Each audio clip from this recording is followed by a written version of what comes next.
մեր ազգաբնակչության մեջ ես նկատել եմ մի քիչ տարեհեղություն կա այդ առումով, ոմանք ընդունում են քաոտիկ, չվերահսկված ու ամենատարբեր դեղահաբերը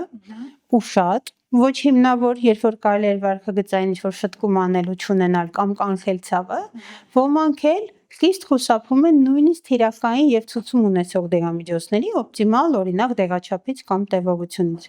Այդ իմաստով եթե ասեմ, շատ կարևոր է հասկանալ, եթե այդ դեղը քեզ ցուցված է, քննարկել վարող բժշկի հետ, արդյոք կարող եմ քանի հատ օգտագործել, օրը 2 անգամ կարող եմ թե ոչ,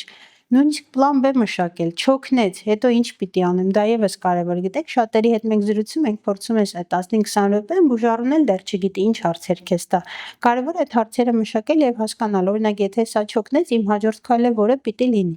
Հիմնականում խուսափում են նրանից, որ դեղը կարող է վնաս տալ առողջությանը, հիմնականում օրինակ ինչու ոչ, ստամոքսալքային տրակտին, երիկամներին, լյարդին, որոնք պիտի մարսեն, դուրս բերեն այս դեղամիջոցները։ Սովորաբար վախենում են, որ կկապվեն դեղորայքին, որտեղ նույն օրինակ միգրենի, ինչու ոչ, նաև լարվածության իդեպ գլխացավերի կանխարգելիչ բուժման սխեմայում կան հակադեպրեսանտներ։ Շատ հաճախ բուժառուն զարմանում է, ասում է, ինչու են ինձ ցուցել, ես դեպրեսիա չունեմ։